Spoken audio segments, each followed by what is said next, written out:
எல்லோருக்கும் வணக்கம். Welcome to Achamma சமையல்.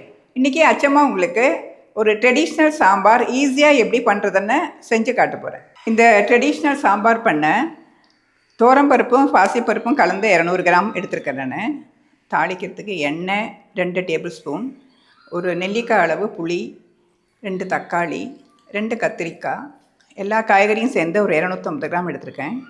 1/2 டீஸ்பூன் மஞ்சள்தூள், 1/2 டீஸ்பூன் பெருங்காயத்தூள், 2 டீஸ்பூன் சாம்பார் தூள், 1/2 டீஸ்பூன் வெல்லம், கடுகு, உளுத்தம்பருப்பு, சீரகம் எல்லாம் 1/2 டீஸ்பூனு, கொஞ்சம் கறி லீவ்ஸ், 2 பச்சை மிளகா, கொஞ்சமாக கொத்தமல்லி தழை. வாங்க சமையலுக்குள்ள போகலாம். நம்ம ஒரு குக்கர் பேன் வச்சுருக்கேன். நான் அதில் ஒரு 600 ml தண்ணி. பாருங்கள், இந்த பருப்பு ரெண்டும் நல்லா வாஷ் பண்ணி அதையும் நம்ம இதில் போட்டுக்கலாம். மஞ்சத்தூள், இந்த காய்கறி 250 கிராம் காய்கறி நறுக்கணும், எல்லா காயும் இருக்குது அதில்.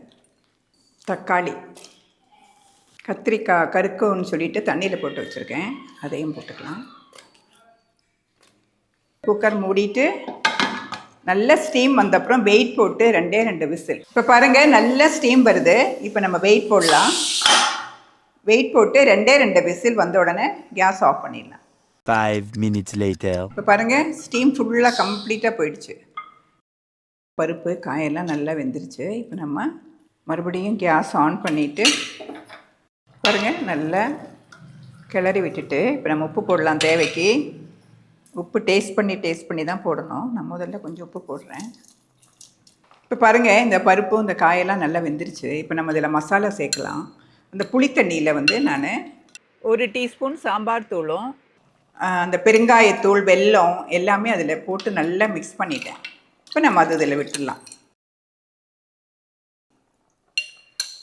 நல்லா மிக்ஸ் பண்ணி ஃபுல் ஃப்ளேமில் தான் வச்சுருக்கேன். நல்லா கொதிக்கட்டும். இப்போ நம்ம உப்பெல்லாம் டேஸ்ட் பண்ணலாம்.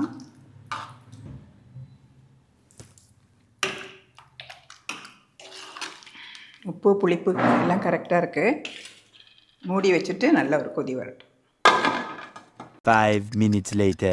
நல்லா ஸ்டீம் வருது பாருங்கள். வெயிட்லாம் போட வேண்டாம். இப்போ நம்ம கேஸை நல்லா ஸ்லோ பண்ணிவிட்டு இந்த ஸ்டீம் போனதுக்கப்புறம் குக்கர் ஓப்பன் பண்ணணும், இல்லைன்னா சைடில் ஆவி அடிக்கும்.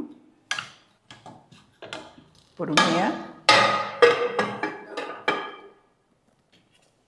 நல்லா கொதிச்சிருச்சு. ஒரு 2-3 மினிட்ஸ் நல்லா கொதிக்க விட்டுருங்க. இப்போ நம்ம கேஸை ஸ்லோ பண்ணிவிட்டு இது சர்வ் பண்ணுற பாத்திரத்தில் ஊற்றிட்டு தாளித்து கொட்டலாம்.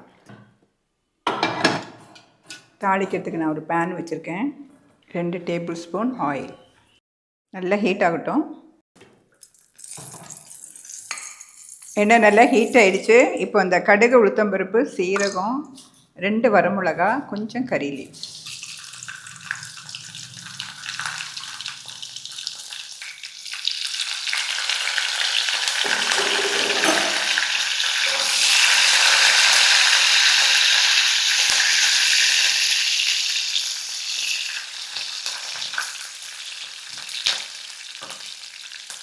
கடுகு நல்லா பொரியட்டும்.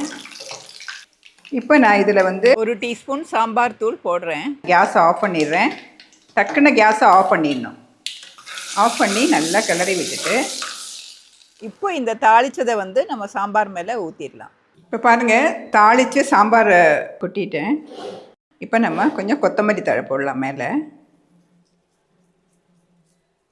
இப்போ நீங்கள் உப்பு இதெல்லாம் டேஸ்ட் பண்ணிக்கலாம். உப்பு பத்தலைன்னா கூட நம்ம போட்டுக்கலாம். உப்பு, புளிப்பு, காரம் எல்லாமே கரெக்டாக இருக்குது. தேவைப்பட்டால் நீங்கள் உப்பு போட்டுக்கலாம். இதே மாதிரி நீங்களும் செஞ்சு பார்த்துட்டு எப்படி இருந்ததுன்னு கமெண்ட் பண்ணுங்கள். உங்களுக்கு பிடிச்சிருந்ததுன்னா லைக் பண்ணுங்கள், ஷேர் பண்ணுங்கள், சப்ஸ்கிரைப் பண்ணுங்கள். Thank you very much.